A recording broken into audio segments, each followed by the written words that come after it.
Bienvenidos a un nuevo episodio de Edle Podcast. Como ha sido costumbre en estos espacios, entrevistamos y conocemos a abogados profesionales jóvenes. En este caso nos acompaña el doctor Javier Chimbo, un joven profesional penalista de la ciudad de Quito. Bienvenido, estimado doctor. Muchísimas gracias, Vladimir. Siempre un gusto estar en este tipo de espacios de índole académico, más que todo, ¿no? Estimado doctor, nosotros para comenzar nuestro podcast quisiéramos conocer un poco de usted, su carrera, su profesión, su formación. ¿Quién es el doctor Javier Chimbo? Sí, muchas gracias. Mira, yo soy un abogado joven, tengo 33 años, quiteño. Todavía creyente en la justicia, creo que en el país atravesamos un mal momento en lo que tiene que ver con independencia de justicia, pero confío en que pronto todo va a ser como tiene que ser a nivel de justicia. Así me describo como un soñador, como un luchador por los derechos de las personas y pues es básicamente lo que a nivel profesional me describe. Estimado doctor, usted, tanto en lo personal como en lo personal, ¿cómo se describiría? Como en lo personal, como en lo profesional, entiendo, ¿verdad? Pues mira, yo, como te dije, tengo 33 años, yo trabajo en todo lo que tiene que ver con el derecho penal, con el derecho, con el ejercicio de la profesión, desde que tengo 18 años. Desde que tengo 18 años, cuando yo me gradué del colegio. No estudié un año y en ese año yo iba, siempre he tenido la bendición de tener el apoyo de mi hermano Diego, que es mi hermano mayor, y un gran ejemplo para mí. Yo me iba con él a los tribunales, él era funcionario de los tribunales penales antes de ser abogado y me iba con él. Cuando yo me gradué del colegio no estudié y me fui un año entero a hacer prácticas porque era un poco más informal antes, ¿no? Y fue ahí cuando tomé la decisión de inclinarme por la carrera del derecho. Di pruebas en la Universidad Central, ingresé y empezó todo esto. ¿Cómo me describo a nivel personal? Me describo como una buena persona. Como te dije hace un momento, soñadora todavía, defensora de derechos de las personas. Y aquí, no solo a nivel personal, sino a nivel de oficina, porque hemos constituido un lindo estudio jurídico familiar. eh, Nos dedicamos a hacer el bien para las personas. ¿Cómo? Pues tenemos una cuota de casos gratuitos mensuales, ¿no? Yo no puedo ver a una persona, definitivamente no podemos ver a una persona que no tiene recursos, una persona que a la que se le están violentando los derechos, decir no puedo pagar un buen abogado, entonces dejo de creer en la justicia, no.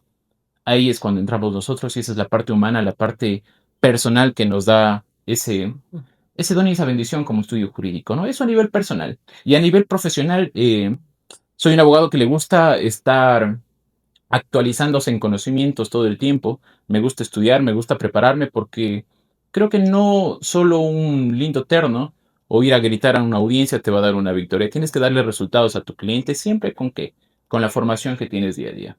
Así es. Entonces, estimado doctor, podríamos decir que el impulso en su carrera justamente es este de la lucha por la justicia, de la lucha por el derecho, y más aún apoyado por un gran ejemplo que ha sido su hermano. Por supuesto que sí, siempre es la lucha contra la injusticia que, que me ha llevado a dónde me ha llevado. He tenido una, puedo decirlo y con mucho orgullo, una larga trayectoria en los más de 10 años que tengo, no de ejercicio, pero sí de experiencia en esto, que me he topado con cientos de casos que me hacen amar ser abogado, pero también me hacen odiar dedicarme a lo que me dedico. Es algo que tendríamos que desarrollarlo un poco más, pero sí, básicamente eso. Pero, estimado doctor, ¿qué fue lo que le atrajo a usted a seguir el derecho penal, a especializarse en derecho penal y exclusivamente también en el derecho penal económico? El derecho penal ha sido algo que me gustó desde el primer día que empecé en esto, cuando iba a practicar sin tener ni siquiera una inscripción en la Universidad Central, donde me gradué. Siempre me gustó el derecho penal, siempre me gustó la pasión de litigio en materia penal. He intentado, o bueno, intenté por curiosidades de la vida en el transcurso de los años, hacer o seguir otras materias independientes, pero no, definitivamente no me resultó. El derecho penal es lo mío. ¿Por qué me dedico al derecho penal? Por sobre todo derecho penal económico, porque todo se basa en la experiencia y uno tiene que vivir de todo en esta vida para que aprenda. ¿A qué me refiero con esto? Yo he tenido casos de derecho penal, me gusta decirlo a mí, de sangre, cuando se tratan asesinatos. También he tenido la oportunidad de, hace varios años, ¿no? Defender temas sexuales. Por lo general siempre lo tratamos con la víctima, pero son delitos a los con los que no me veo en un futuro, pues dedicándome a esto para vivir. El derecho penal económico es algo que me parece más limpio, me parece más técnico, todo lo que tiene que ver con técnico, superación y por sobre todo actualización en conocimientos, como este derecho penal económico me ha llamado la atención siempre y me va a seguir llamando la atención. Es por eso que este tipo de derecho penal más limpio, por decirlo así, es el que me ha enganchado. Vemos que, bueno, su trayectoria no solo es en los tribunales, sino también en medios de comunicación, Así brindando es. entrevistas sobre casos que lleva. Y eso ha llevado también a que abogados jóvenes o estudiantes Ujú. vean en su perfil a una persona con un récord profesional muy bueno. En ese sentido, estimado doctor, ¿qué desafíos usted tuvo que enfrentar al inicio, cuando recién estaba empezando el tema del litigio, ya el libre ejercicio, defender a víctimas o defender también algún caso que sea emblemático para usted? Por supuesto, entiendo, y esta es una pregunta que tiene bastante trayectoria y tiene bastante historia en mí. ¿Por qué? Pues porque creo que es a nivel general, no todos, pero sí muchos, cuando empezamos esta carrera, cuando empezamos con el libre ejercicio, el principal problema que atravesamos, pues es precisamente problemas económicos, problemas de ausencia de clientes, problemas de que nadie te ha dado una vitrina para que te conozcan y poderse seguir adelante, ¿no? Darte a conocer y que te empiecen a contratar. Esos son los problemas que, como todos, he tenido, pero con el pasar del tiempo, los buenos resultados que siempre van de la mano, pues con la preparación y con la actualización de conocimientos, me ha permitido eh, estar en buenos casos.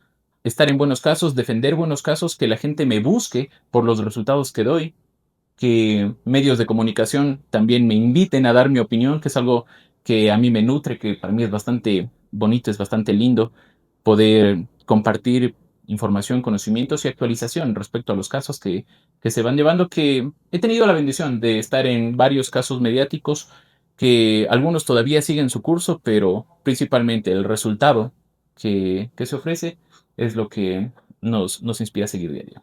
Eh, ¿Cuál sería la diferencia, bajo su experiencia, entre un abogado penalista tradicional y uno ya especializado en materia penal y más que todo en derecho penal económico? Ya, te entiendo. Mira, los abogados son como los médicos. Mm. Los abogados son como los médicos. Siempre y todos se identificarán con esto, pero las familias, por lo general, hace décadas, o bueno, ni tanto, tenían su médico de cabecera, el médico que sabía de todo. El médico que era ginecólogo, que te detectaba cáncer, el médico que te hacía dar a luz, porque era todo, ¿no? Que era pediatra, que ayudaba a criar a los niños. Y los abogados creyeron que, o bueno, en su punto, alguna vez creímos que todos pueden ser todólogos, pero si sabes de todo un poco, pero no mucho de una sola cosa, pues estás destinado al fracaso. ¿Por qué digo esto? Porque todos hemos visto que existen estudios jurídicos. No tengo nada en contra de esos estudios jurídicos en los que dice abogado especializado en tránsito, civil, familia, niñez, penal, constitucional, societario, y te dedicas a absolutamente todo, pero no eres bueno en ninguna de las ramas.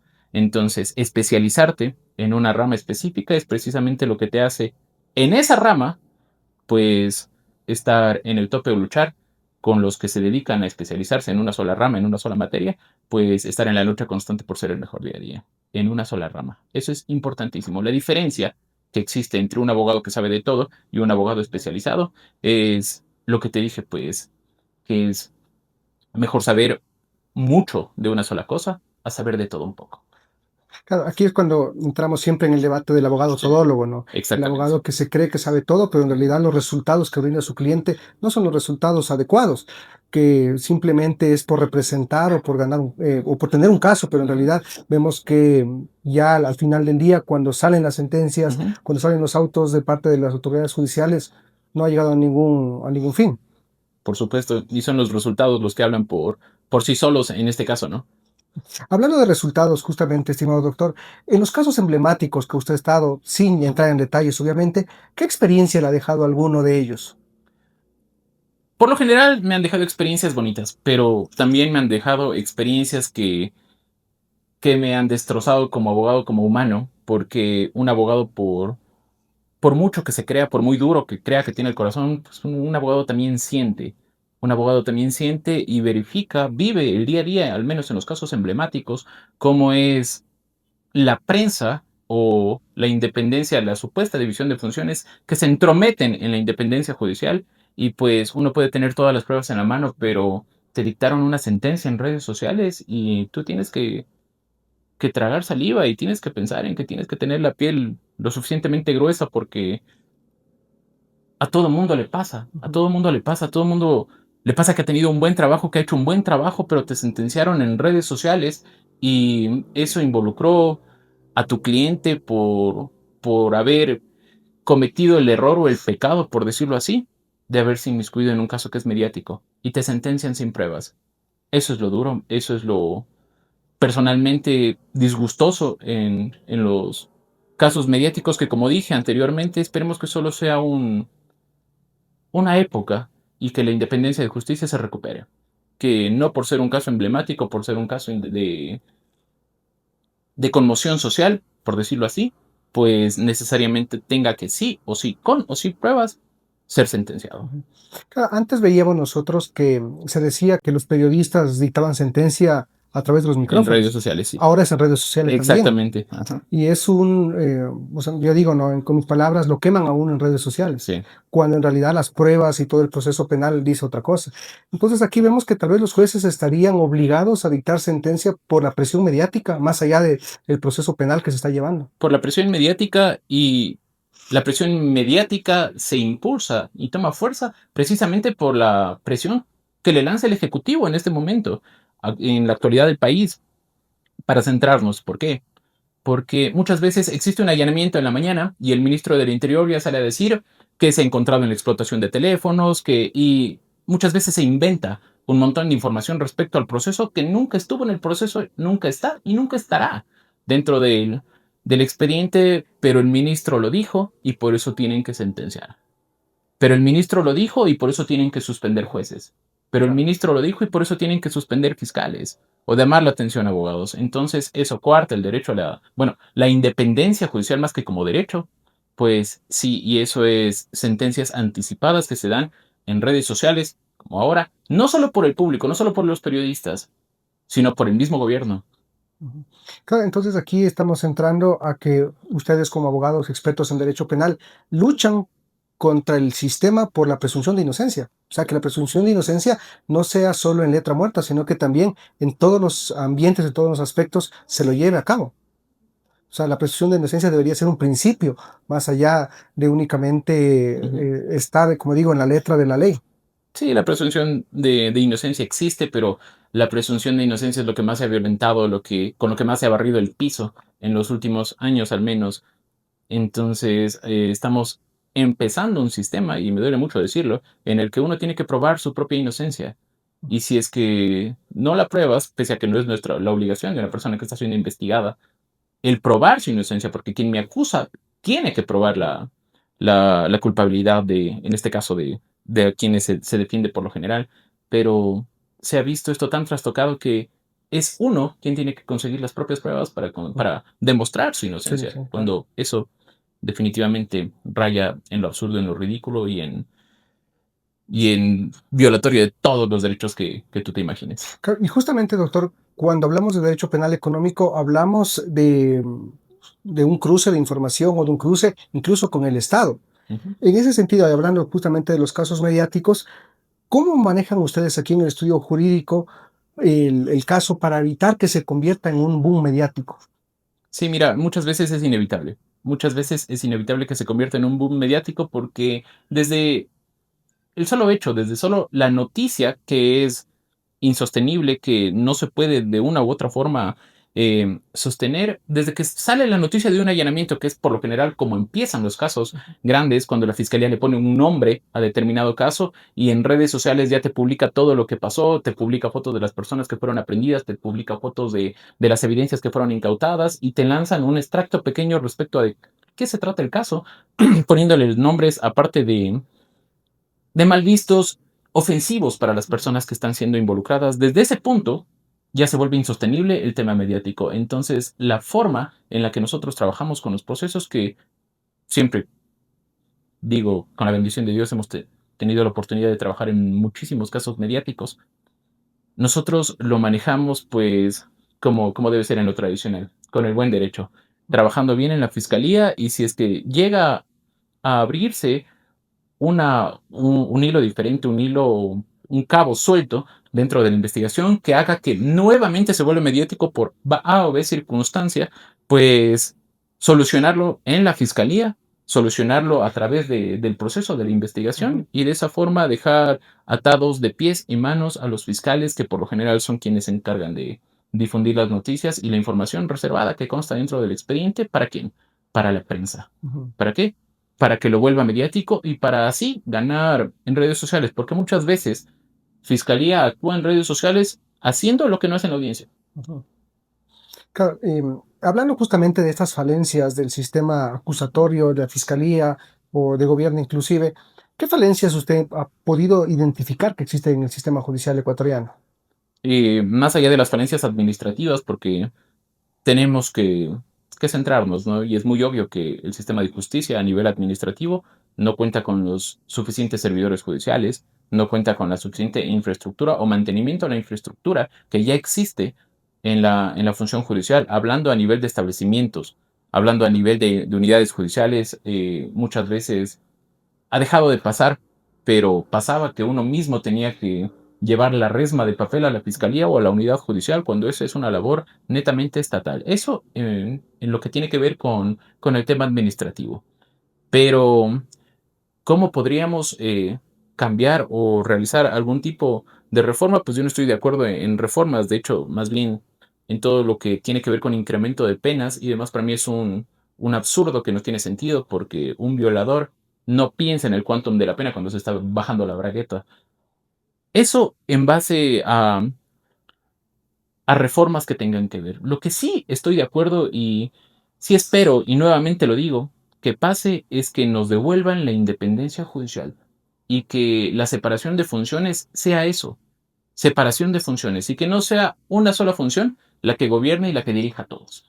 Y para eso, ¿considera usted que la reforma debería ser constitucional, es decir, llamar a una nueva asamblea constituyente, o se lo podría No, hacer mediante alguna reforma administrativa? no, creo que más que alguna reforma administrativa se le debería dar por parte del mismo Consejo de la Judicatura el respaldo a todos los jueces que se han visto atropellados por parte de funciones externas a la judicial, el apoyo del Consejo de la Judicatura a los juzgadores Ujú. que toman sus decisiones independientes es lo que necesitamos, que los jueces sean jueces.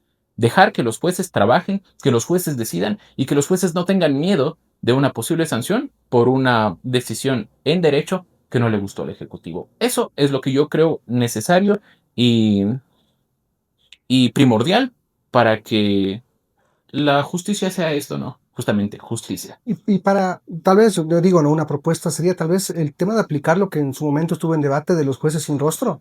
No, no, no, no, no, definitivamente no. Los jueces sin rostro para mí es algo que no va para ningún lado. Este sistema, si no me falla la memoria, lo tienen en Brasil, pero estamos hablando de países completamente diferentes a nivel de, de formación como sociedad, precisamente. Entonces, creo que estamos a décadas de poder hacer funcionar un sistema en el Sería que tengan. inviable en el Sí, Ecuador. inviable, al menos en estos momentos inviable. Pero entonces, bueno, también en su momento hubo un debate sobre los jueces en el exterior. Ujú. Jueces que estén protegidos, obviamente, en algún otro país. Podría tal vez ser esa otra opción.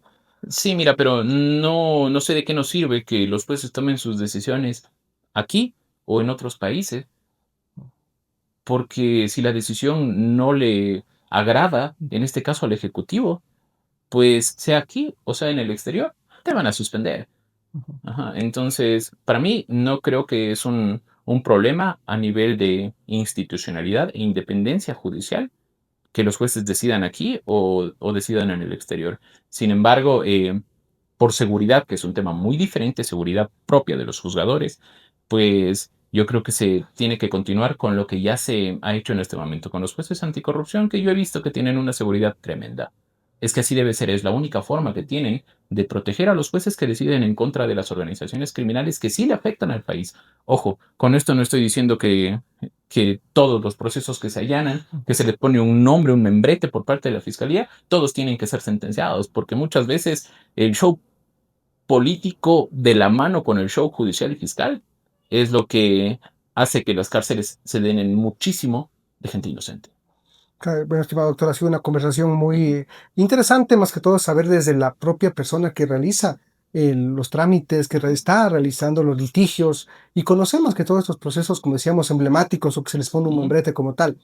Nosotros siempre dejamos un mensaje, más que todo para los estudiantes que nos ven.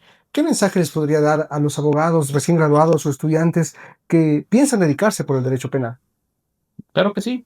Ante todo, gracias por la invitación nuevamente. Ha sido una conversación bastante fructífera. Mira, a las personas que están empezando en el camino de litigio, que se van a aventurar en el libre ejercicio, abogados recién graduados, solo les puedo decir una cosa, que me sirvió muchísimo. Jamás se den por vencidos, jamás dejen que sus sueños sean truncados, luchen hasta el final siempre y por supuesto que no afecten en su vida las decisiones que ustedes o las circunstancias que no pueden controlar. Más bien, enfoquen su mente, enfoquen su norte en cómo resolver las situaciones que les pone la vida, más no en dejar que o permitir que las situaciones pues les afecten. Buscar soluciones siempre y no desistir. Eso es lo que tengo que decirles. Ya, en el tema ya para dedicarse netamente al derecho penal, ¿qué recomendaciones les podría dar?